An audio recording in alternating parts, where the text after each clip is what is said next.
Hutu Rwandais alias Banyamulenge sont des réfugiés venus au Congo en 1964.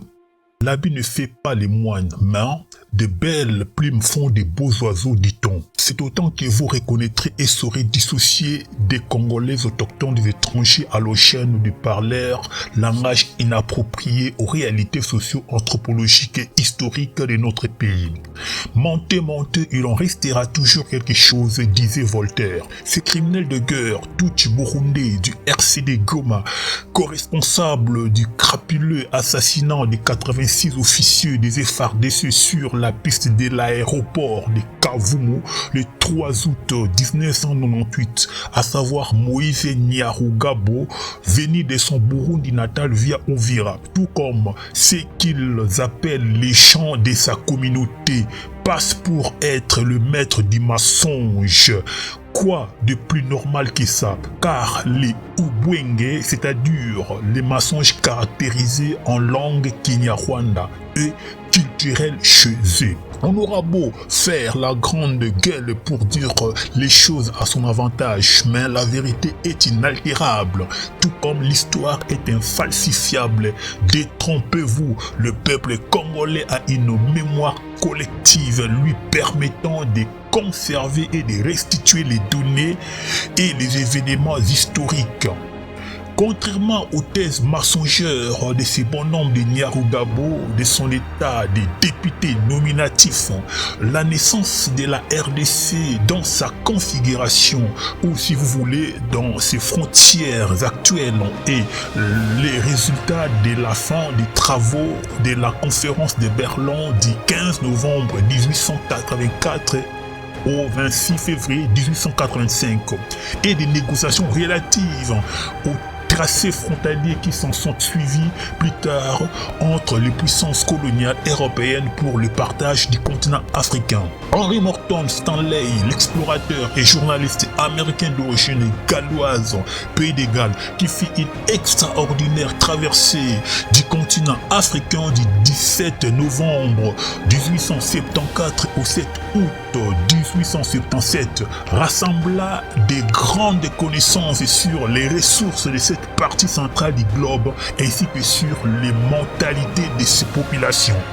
L'ambitieux roi des Belges Léopold II, intéressé par ces découvertes que négligea la reine Victoria de Grande-Bretagne, va vite conclure un marché secret avec Stanley, lequel prêtera serment de leur non-divulgation à une quelconque tierce puissance. Ce dernier se mettra au service du souverain belge pendant 5 ans, lequel de son côté financera ses voyages à travers tous les bassins du Congo. Le géologue Gilles Cornet lui emboîtera plus tard les pas jusqu'à la découverte du scandale géologique du Katanga en 1892. Au cours de son long périple à travers cet immense territoire qu'il parcourut de village en village, de la côte ouest à la côte est, à la recherche jusqu'à la rencontre du missionnaire et médecin écossais Dr David Livingstone à Ujiji dans le Tanganyika, l'actuelle Tanzanie. Il signera avec les différents chefs traditionnels des tribus et des ethnies de ce qui deviendra l'issue de la fameuse conférence de Berlin, l'État indépendant du Congo, et ici ainsi que plus de 450 traités représentant chacune des tribus de notre pays, même si les conditions dans lesquelles ces fameux traités sont signés restent discutables jusqu'aujourd'hui. Ces filles-là, aux grands dames de nos ancêtres, la cession ipso facto de leurs terres, forêts et cours d'eau à l'autorité du roi des Belges. Ce sont justement ces documents considérés comme des actes juridiques que fera valoir Léopold II pendant la dite conférence aux yeux des 13 autres puissances participantes pour revendiquer la souveraineté sur l'État indépendant du Congo et ici en cycle qui, le 30 juin 1960, à son accession à l'indépendance deviendra la RD Congo. Par conséquent, la RDC est par définition l'addition de plus ou moins 450 terres appartenant à plus au moins 450 tribus et ethnies issues d'environ 16 grands royaumes et empires qui existaient sur ces terres géographiques pendant la période précoloniale, c'est-à-dire avant les désordres organisés de Berlin dès 1885. Ceci dit qu'il existe en RD Congo que des tribus regroupées en groupes ethno-culturels et linguistiques et non pas des soi-disant communautés ou de peuples. Il n'y a qu'un seul et unique peuple, à savoir le peuple congolais. Car l'emploi du terme communauté pour désigner les populations congolaises autochtones est inapproprié et n'est surtout pas d'usage chez nous. Au-delà de notre identité fièrement congolaise, nous nous identifions selon nos tribus respectives. Vous entendrez dire les Bambala, les Baluba, les Bakongo, les Bangala, les Mongo, les Bashi, les Bembe, les Bachilele, les Balunda, les Bayaka, les Bachokwe, les Balokele, les Bariga, les Betetela, les Bangwandi, les Bangwaka, les Bamangwetu, les Babowa, les Bazande, et j'en passe. Nous sommes donc des tribus et non pas des communautés. Jamais vous n'entendrez les Congolais autochtones parler d'eux-mêmes en termes de soi-disant communauté, étant donné que les termes communauté nous renvoient aux étrangers vivant chez nous sur nos terres ancestrales. Ainsi, vous entendrez par exemple parler au Congo de la communauté sénégalaise du Congo, la communauté angolaise, la communauté libanaise, la communauté grecque ou portugaise, la communauté indo-pakistanaise ou chinoise aujourd'hui, et j'en passe. Comme c'est souvent aussi le cas sous d'autres sites, vous entendrez parler de la communauté algérienne de France, la communauté turque d'Allemagne ou la communauté marocaine ou congolaise de Belgique.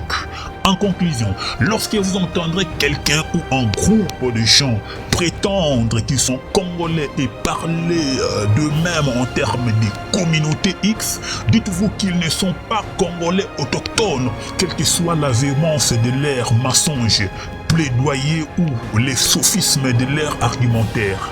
En conséquence, les Congolais doivent éviter soigneusement d'employer les termes mortels pour la République du genre communauté, inventés de toutes pièces par les officines étrangères à des fins malveillantes et qu'on essaye d'imposer dans notre vocabulaire pour s'aimer la confusion et susciter des prétentions territoriales chez nous, dans les chefs des imposteurs étrangers.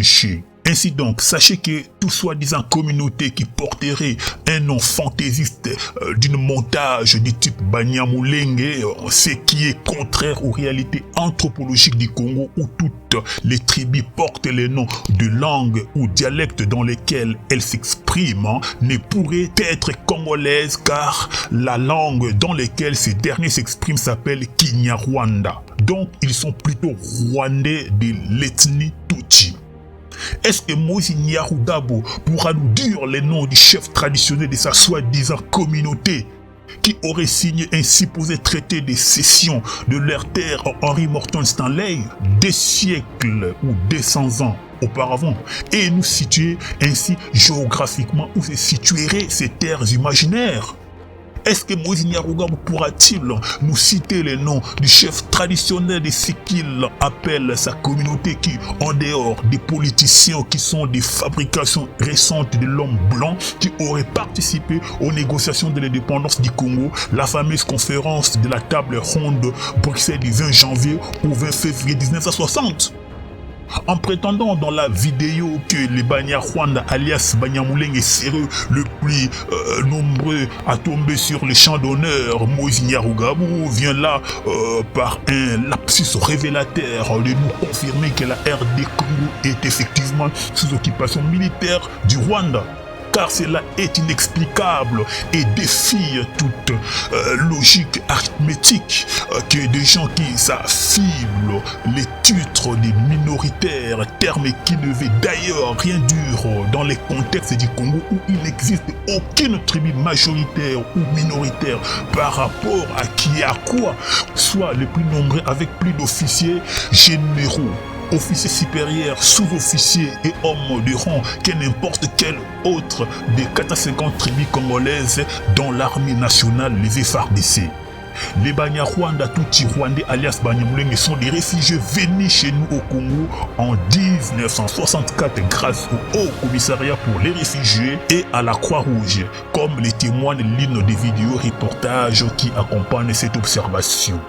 Conclusion, il ne fait l'ombre d'aucun doute et ne pourrait faire l'objet d'aucune discussion que Minembwe est une des terres ancestrales des Anamongo depuis de temps immémoriaux, sinon plus de 1000 ans dès l'arrivée de peuples bantous sur ces terres, appartenant à la tribu des Babembe, dont ils n'en céderont le moindre centimètre carré à personne, à moins d'exterminer l'ensemble de l'ethnie Anamongo qui les restera à jamais solidaire.